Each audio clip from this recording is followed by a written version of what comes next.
வணக்கம் 7 Winstar technology. இப்போ பார்க்குற வீடியோன்னு பார்த்தீங்கன்னா சார் எல்லா ஐசியும் நம்ம வந்து ரீபால் பண்ண தெரியும், எனக்கு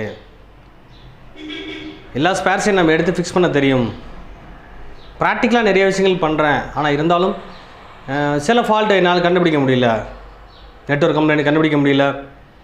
அதான் நெட்வொர்க் ஐசியை மாற்றிட்டேன், டபிள்யூடிஆர் ஐசி மாற்றிட்டேன், பவர் ஐசி சேஞ்ச் பண்ணிட்டேன், ஏபிடிடி சர்க்யூட்டை சேஞ்ச் பண்ணிட்டேன். இருந்தாலும் நெட்வொர்க் சுத்தமாக எனக்கு கிடைக்கவே இல்லை ஃபோன் ஆன் ஆகவே இல்லை சார். என்ன தான் பண்ணாலும் திரும்ப அதே டெட் கண்டிஷனில் இருக்குது. நான் பவர் சப்ளை 2 பவர் ஏசின்னு சொன்னாங்க, 2 பவர் ஏசியும் கழட்டிட்டேன். சில இடங்கள் 3 பவர் ஏசி இருக்குதுன்னு சொல்கிறாங்க, 3 பவர் ஏசி எடுத்து ரீபால் பண்ணி திரும்ப வச்சு பார்த்துட்டேன். இருந்தாலும் ஃபோன் ஆன் ஆகலை. சார் சிபி தான் ஃபால்ட்டுன்னு சொன்னாங்க, சிபி எடுத்து ரீபால் பண்ணி பார்த்துட்டேன். ரேம் தான் ஃபால்ட்டுன்னு சொன்னாங்க, அதை ரீபால் பண்ணி பார்த்துட்டேன். மெமரி தான் ஃபால்ட்டுன்னு சொன்னாங்க, அதையும் ரீபால் பண்ணி பார்த்துட்டேன். இப்போ எல்லா ஐசியும் எனக்கு கரெக்டாக தெரியும், ரீபால் பண்ண தெரியும். இருந்தாலும் என்னால் ஃபால்ட் கண்டுபிடிக்க முடியல அப்படின்ற விஷயம் தான் நிறைய பேர் கேட்குறாங்க. அப்போ கண்டிப்பாக நம்ம அது பேசிக் கான்செப்ட் தெளிவாக தெரிஞ்சால் மட்டும் முழுமையாக நம்ம சர்வீஸ் பண்ண முடியும். பேசிக்ன்றது எல்லோரும் எதிர்பார்க்குறது கீபோர்டு ஃபோன் தான் பேசிக்னு சொல்கிறாரு போல இருக்குது.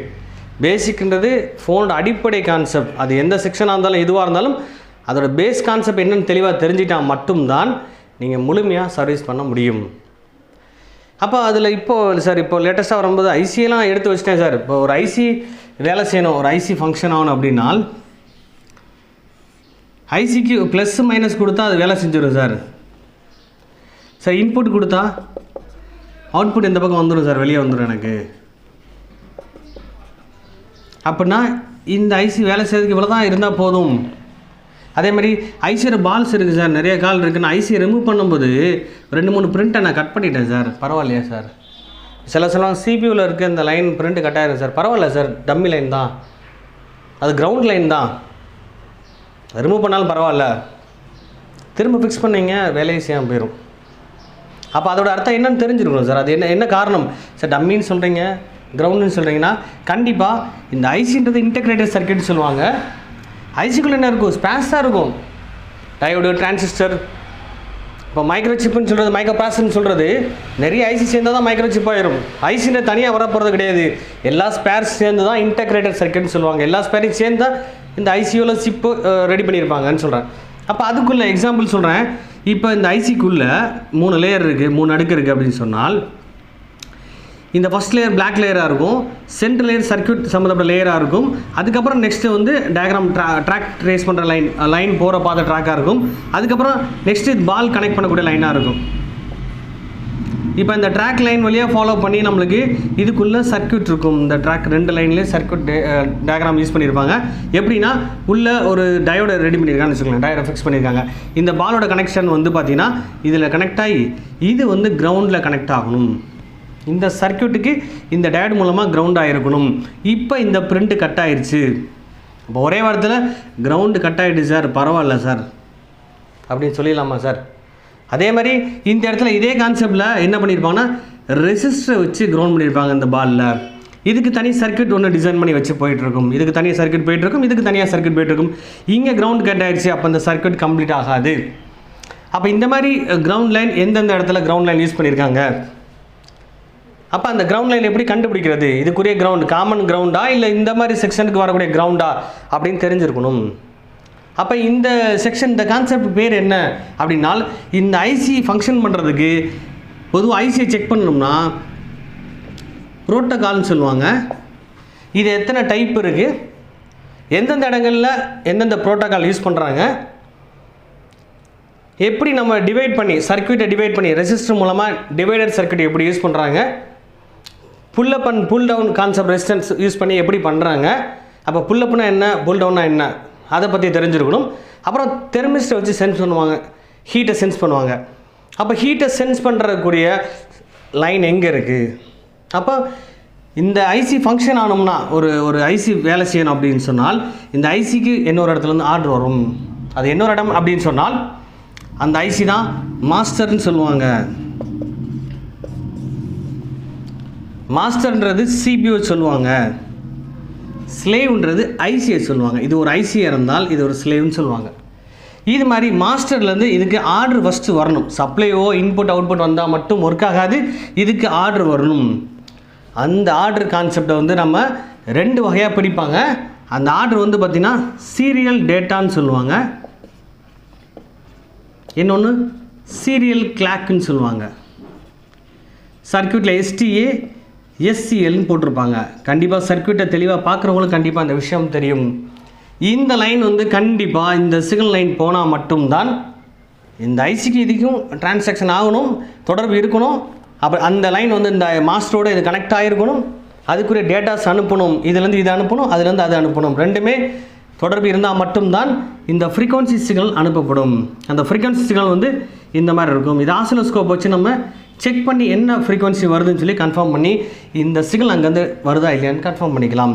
அப்போ இந்த சிக்னலை பேஸ் பண்ணி தான் நம்ம வந்து எல்லா ஐசியும் வேலை செய்யுது. அப்போ நீங்கள் என்ன தான் ஐசி எடுத்து ஃபிக்ஸ் பண்ணாலும் கிரவுண்டு மிஸ் ஆனாலும் வேலை செய்யாது. அது டிவைடட் சர்க்யூட் கான்செப்டாக இருந்தாலும் சரி, pull up and pull down concept, resistance concept இருந்தாலும் கண்டிப்பாக அந்த சர்க்யூட் வேலை செய்யாது. அதே மாதிரி இந்த சிக்னல் வந்து ப்ராப்பராக அங்கேருந்து டேட்டா கரெக்டாக ப்ராப்பராக கனெக்ட் ஆகணும், அதுக்கப்புறம் தான் நான் வந்து அந்த ஃப்ரீக்வன்சி அனுப்பும். அப்போது ஒவ்வொரு ஐசிக்கும் அதுக்கு தகுந்த மாதிரி ப்ரோட்டோகால் டிசைன் பண்ணியிருப்பாங்க. அது எந்தெந்த ஐசியில் யூஸ் பண்ணியிருக்காங்க அப்படின்ற விஷயத்த நம்ம தெரிஞ்சுக்கிறோம். அதாவது I2C ப்ரோட்டோகால் சொல்லுவாங்க. இந்த லைன் வந்து பெரும்பாலும் எல்லா ஐசிக்கும் யூஸ் பண்ணியிருப்பாங்க. அதாவது கேமரா, மெமரி கார்டு, சென்சார் இந்த மாதிரி கான்செப்ட்லாம் வந்து I2C ப்ரோட்டோகால் யூஸ் பண்ணுவாங்க. அப்புறம் I2S ப்ரோட்டோகால் யூஸ் பண்ணுவாங்க. இது ரிங்கர் செக்ஷனில், ஆம்பிளிஃபையர் செக்ஷனில் இந்த ப்ரோட்டோகால் யூஸ் பண்ணியிருப்பாங்க. அப்புறம் I3S இதுவும் அதேமாதிரி சென்சாரு, வைஃபை, ப்ளூடூத் இந்த மாதிரி கான்செப்டில் I3S ப்ரோட்டோகால் யூஸ் பண்ணுவாங்க. அடுத்து நம்ம பார்க்குறது SPI ப்ரோட்டோகால். இது டச்சு சம்மந்தப்பட்ட சர்க்யூட்டில் இதை யூஸ் பண்ணியிருப்பாங்க. MIPIன்னு சொல்லுவாங்க. MIPI protocol. இதில் 2 வகை இருக்குது, DSI CSIன்னு சொல்லுவாங்க. டிஸ்பிளே சீரியல் இன்டர்ஃபேஸ்ன்னு சொல்லுவாங்க. Camera serial interface. இது எல்லாமே அந்த செக்ஷனில் கனெக்ட் பண்ணக்கூடிய அந்த ப்ரோட்டோகால் தான். அப்போ டிஸ்பிளேக்கு ஒரு லைனில் வந்து பார்த்திங்கன்னா சிக்னல் வந்து மாஸ்டர் டு ஸ்லேவ் ஐசிக்கு போய் சேரணும், அந்த கனெக்டருக்கு போய் சேரணும். அது சரியாக கனெக்ட் ஆகிருக்கான்னு செக் பண்ணி பார்த்துட்டு தான் அந்த சிக்னல் அனுப்பும். அடுத்து நம்ம பார்க்குறது RFFEன்னு சொல்லுவாங்க. அதாவது நெட்வொர்க் செக்ஷனுக்கு வரக்கூடிய ப்ரோட்டோகால். ரேடியோ ஃப்ரீக்வன்சி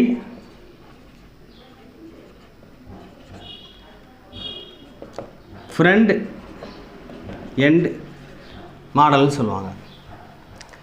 RFFE வந்து பார்த்திங்கன்னா இப்போ நம்ம 2Gக்கு 3Gக்கு ஒரு ஐசி இருக்கும், 4Gக்கு ஐசி இருக்கும், APT சர்க்யூட் ஒன்று இருக்கும், சப்ளை தரக்கூடிய ஐசி ஒன்று இருக்கும். அது APTன்றது நம்ம நெட்வொர்க் ஐசியை சப்ளை கொடுக்கக்கூடிய ஐசி. அது பவர் ஐசிலேருந்து வோல்ட்டை எடுத்துகிட்டு அதுக்கப்புறம் ஸ்விட்சிங் பண்ணி அந்த வோல்ட்டை கொடுக்கும். அதுக்கப்புறம் WTR ஐசி இல்லை STR ஐசி இல்லை RF ஐசின்னு சொல்லுவோம்.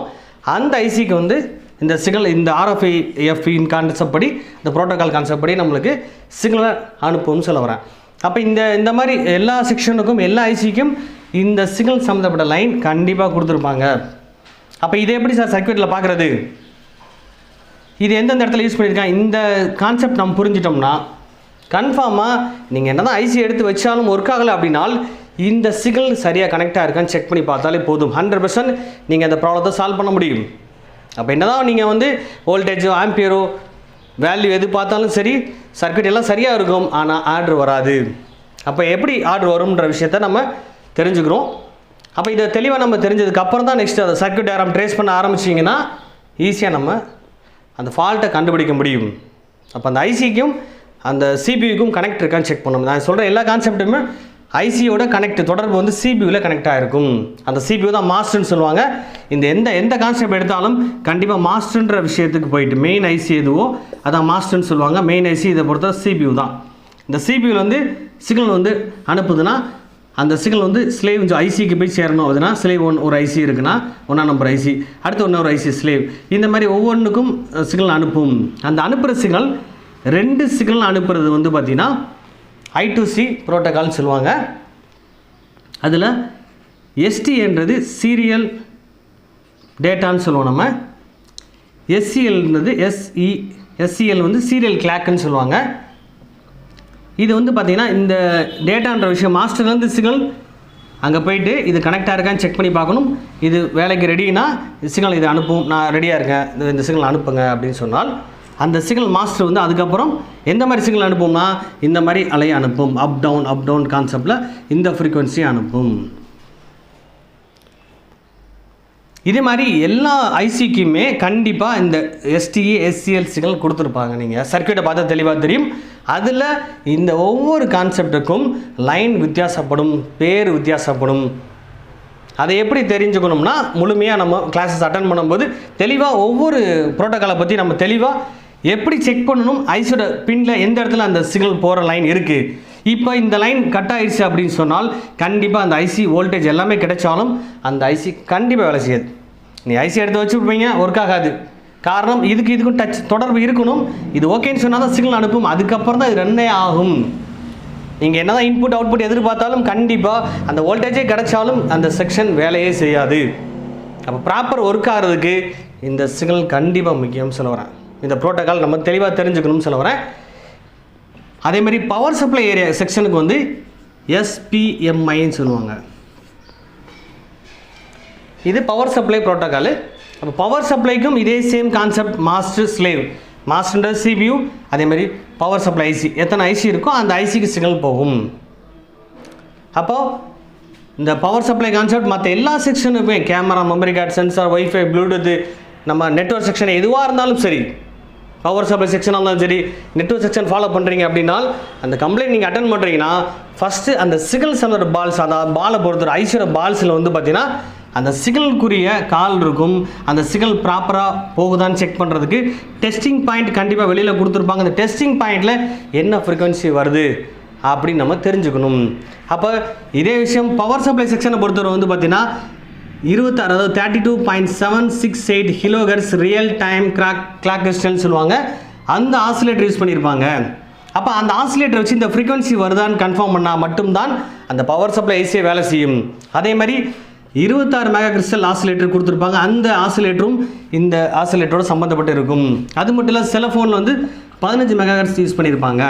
இந்த 3 ஆசிலேட்டர் சிக்னலும் ப்ராப்பராக ஒர்க் ஆகுதான்னு செக் பண்ணிட்டு தான் நம்ம ஐசி ஃபங்க்ஷனாக தான் பார்க்கணும்னு சொல்ல வரேன் பவர் சப்ளை பொறுத்தவரை. அப்போ பவர் சப்ளை ஏரியாவில் கண்டிப்பாக இந்த 3 ஆசிலேட்டரோட ஃப்ரீக்வன்சி அந்த ப்ரோட்டோக்காலை நம்ம செக் பண்ணி பார்த்து தான் ஃபோன் ஆன் ஆகுமா இல்லையான்றது கன்ஃபார்ம் பண்ண முடியும். அப்போ அதை எப்படி செக் பண்ணணும், ப்ராக்டிக்கலாக எப்படி இதை அட்டன் பண்ணணும், சர்க்யூட்டில் எப்படி ட்ரேஸ் பண்ணணும், இதை பற்றி முழுமையாக தெரிஞ்சுக்கணும்னா நம்ம கிளாஸஸ் அட்டன் பண்ணுங்கள். தெளிவாக நம்ம ஆன்லைன் கிளாஸில் 1 by 1 அந்த கான்செப்டை நடத்திக்கிட்டு இருக்கோம். இந்த விஷயங்கள் முழுமையாக தெரிஞ்சு சர்க்யூட்டை ஃபாலோ பண்ணால் மட்டும்தான் நீங்கள் என்ன தான் ஐசி கழட்டி வச்சாலும் கன்ஃபார்மாக ஐசி ஆன் அதை ரெடி ஆகுதா இல்லையான்றது, ஒர்க் ஆகுதா இல்லையான்றது கன்ஃபார்ம் பண்ண முடியும், ஒர்க் பண்ண வைக்க முடியும்னு சொல்லுவேன். இந்த வீடியோ உங்களுக்கு பிடிச்சிருந்தால் லைக் பண்ணுங்கள், ஷேர் பண்ணுங்கள், கமெண்ட் பண்ணுங்கள், சப்ஸ்கிரைப் பண்ணுங்கள், பெல் பட்டன் மறக்காமல் கிளிக் பண்ணுங்கள். Thank you friends.